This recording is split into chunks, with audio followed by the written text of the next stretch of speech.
नमस्कार दोस्तों, स्वागत है आपका एवन जी के स्टडीज़ में। आज की वीडियो में हम लेकर आए हैं हिंदी के टॉप 20 ऐसे क्वेश्चन आंसर जो आपके आने वाले परीक्षा के लिए बहुत ही उपयोगी होगी। आप किसी भी परीक्षा की तैयारी कर रहे हैं तो ये वीडियो आपकी सहायता करेगी, इसलिए वीडियो को आप लोग पूरा देखें। इनमें से कितने क्वेश्चन के आंसर जानते हैं अपना स्कोर कमेंट बॉक्स में ज़रूर बताइएगा, और चैनल पे पहली बार आए हैं तो चैनल को भी सब्सक्राइब ज़रूर कर लीजिए। तो चलिए शुरू करते हैं। आज का आपका पहला सवाल है, हिंदी किस भाषा का शब्द है? हिंदी किस भाषा का शब्द है? आपके ऑप्शन हैं ए हिंदी, बी फारसी, सी उर्दू, डी संस्कृत। बताइए। सही जवाब ऑप्शन बी फारसी। हिंदी फारसी भाषा का शब्द है, याद रखिएगा। अगला सवाल, जो सोएगा सो खोवेगा, यह किस प्रकार का वाक्य है? आपके ऑप्शन से ए सरल वाक्य, बी संयुक्त वाक्य, सी मिश्र वाक्य, डी नकारात्मक वाक्य। सही जवाब ऑप्शन सी मिश्र वाक्य। जो सोएगा सो खोएगा, यह मिश्र वाक्य है।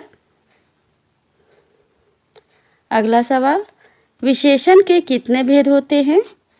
विशेषण के कितने भेद होते हैं? आपके ऑप्शन से ए 3, बी 4, सी 5, डी 6। सही जवाब ऑप्शन बी 4।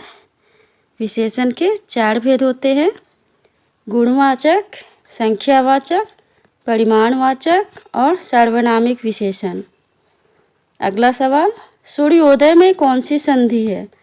सूर्योदय में कौन सी संधि है? आपके ऑप्शन से ए दीर्घ संधि, बी गुण संधि, सी वृद्धि संधि, डी यण संधि। बताइए। सही जवाब ऑप्शन बी गुण संधि। सूर्योदय में गुण संधि है, इसका संधि विच्छेद सूर्य धन उदय होता है। अगला सवाल, यथाशक्ति में कौन सा समास है? यथाशक्ति में कौन सा समास है? आपके ऑप्शन से ए तत्पुरुष, बी कर्मधारय, सी अव्ययी भाव, डी द्वंद्व। सही जवाब ऑप्शन सी अव्ययी भाव। अव्ययी भाव समास में पहला पद उपसर्ग या अव्यय होता है। यथाशक्ति में पहला पद यथा है जो कि अव्यय है। नेक्स्ट क्वेश्चन, अंधे की लाठी मुहावरे का सही अर्थ क्या है? अंधे की लाठी मुहावरे का सही अर्थ क्या है? आपके ऑप्शन से ए बहुत कमज़ोर होना, बी एकमात्र सहारा, सी बेवकूफ़ होना, या डी लाठी से मारना। सही जवाब ऑप्शन बी एकमात्र सहारा। अंधे की लाठी मुहावरे का अर्थ है एकमात्र सहारा। अगला सवाल, मुझे बारिश में भीगना पसंद नहीं है, यह किस सर्वनाम का उदाहरण है? आपके ऑप्शन से ए उत्तम पुरुष, बी प्रथम पुरुष, सी उत्तम और प्रथम पुरुष दोनों, या डी अन्य पुरुष। सही जवाब ऑप्शन है उत्तम पुरुष। मुझे बारिश में भीगना पसंद नहीं है, यह उत्तम पुरुष सर्वनाम का उदाहरण है। यहाँ मुझे उत्तम पुरुष सर्वनाम है। अगला सवाल, किस वाक्य में अकर्मक क्रिया है? किस वाक्य में अकर्मक क्रिया है? आपके ऑप्शन से ए चालक गाड़ी चलाता है, बी माँ स्वेटर बुनती है, सी रामू खाना खा रहा है, या डी श्याम हंसता है। किस वाक्य में अकर्मक क्रिया है? सही जवाब ऑप्शन डी श्याम हंसता है। श्याम हंसता है वाक्य में अकर्मक क्रिया है। अगला सवाल, अनुकरण में कौन सा उपसर्ग है? अनुकरण में कौन सा उपसर्ग है? आपके ऑप्शन से ए अन, बी अनु, सी अ, डी अनुक। सही जवाब ऑप्शन ए अनु। अनुकरण में अनु उपसर्ग है। नेक्स्ट क्वेश्चन, मार शब्द किसका पर्यायवाची है? मार शब्द किसका पर्यायवाची है? आपके ऑप्शन से ए जादू का, बी स्वर्ण का, सी अधम का या डी अनंग का। सही जवाब ऑप्शन डी अनंग का। मार्च शब्द अनंग का पर्यायवाची शब्द है। ये सभी प्रश्न बहुत ही महत्वपूर्ण हैं, परीक्षा में कई बार पूछे जा चुके हैं। आप लोग वीडियो को पूरा देखिएगा। अगला सवाल, रसोत्पत्ति में आश्रय की चेष्टाएं क्या कहती जाती है? आपके ऑप्शन से ए स्थायी भाव, बी विभाव, सी अनुभाव, डी संचारी भाव। बताइए। सही जवाब ऑप्शन सी अनुभाव। रसोत्पत्ति में आश्रय की चेष्टाएं अनुभाव कही जाती है। अगला सवाल, माला फेरत जुग भया फिरा न मन का फेर, कड़का मन का डाड़ी दे मन का फेर में कौन सा अलंकार है? आपके ऑप्शन से ए रूपक, बी अनुप्रास, सी उपमा, डी यमक। सही जवाब है ऑप्शन डी यमक। प्रस्तुत पंक्ति में यमक अलंकार है। यमक अलंकार में शब्दों की आवृत्ति कई बार होती है। अगला सवाल, कुंडलियाँ छंद किन दो छंदों के योग से बनता है? कुंडलियाँ छंद किन दो छंदों के योग से बनता है? आपके ऑप्शन से ए दोहा रोला, बी रोला उलाला, सी दोहा सोरठा, डी दोहा उलाला। सही जवाब ऑप्शन ए दोहा रोला। कुंडलियाँ छंद दोहा और रोला छंदों के योग से बनता है। नेक्स्ट क्वेश्चन है, मानसरोवर किसकी रचनाओं का संकलन है?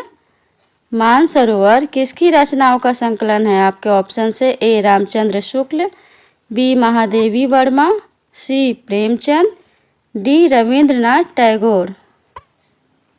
बताइए। सही जवाब ऑप्शन सी प्रेमचंद। मानसरोवर प्रेमचंद की रचनाओं का संकलन है। अगला सवाल, इनमें से कौन सा उपसर्ग अरबी फारसी का है? आपके ऑप्शन से ए उप, बी कु, सी ना, डी पर। कौन सा उपसर्ग अरबी फारसी का है? सही जवाब ऑप्शन सी ना। ना उपसर्ग अरबी फारसी का है। नेक्स्ट क्वेश्चन है, अवगुंठन का अर्थ क्या है? अवगुंठन का अर्थ क्या है? आपके ऑप्शन से ए घूंघट, बी अंगूठा, सी गांठ बांधना, डी गूंथना। सही जवाब ऑप्शन ए घूंघट। अवगुंठन का अर्थ घूंघट है, याद रखिएगा। आगे बढ़ते हैं नेक्स्ट क्वेश्चन की ओर। आधी रात का समय के लिए एक शब्द है। आपके ऑप्शन से ए सरवरी, बी विभावरी, सी निशा, डी निशित। आधी रात का समय को क्या कहते हैं? सही जवाब ऑप्शन डी निशित। आधी रात का समय के लिए एक शब्द निशित है। अगला सवाल, सदगति शब्द में कौन सा समास होगा? सदगति शब्द में कौन सा समास होगा? आपके ऑप्शन से ए बहुव्रीहि, बी कर्मधारय, सी अव्ययी भाव, डी द्विगु। बताइए। सही जवाब ऑप्शन बी कर्मधारय। सदगति में कर्मधारय समास होगा। इसका समास विग्रह है सत है जो गति। अगला सवाल, जिह्वा के आधार पर स्वर कितने प्रकार के होते हैं? जिह्वा के आधार पर स्वर कितने प्रकार के होते हैं? आपके ऑप्शन से ए 2, बी 3, सी 4, डी 6। सही जवाब ऑप्शन बी 3। जिह्वा के आधार पर स्वर 3 प्रकार के होते हैं, अग्र स्वर, मध्य स्वर और पश्च स्वर। नेक्स्ट क्वेश्चन है, इनमें से लुंठित व्यंजन कौन सा है? इनमें से लुंठित व्यंजन कौन सा है? आपके ऑप्शन से ए म, बी ल, सी र, डी ह। सही जवाब ऑप्शन सी र लुंठित व्यंजन है। इसे प्रकंपित व्यंजन भी कहा जाता है। आज के लिए इतना ही। अगर वीडियो अच्छा लगा हो तो वीडियो को लाइक ज़रूर कर दीजिए और चैनल पर पहली बार आए हैं तो चैनल को भी सब्सक्राइब ज़रूर कर लीजिए। धन्यवाद।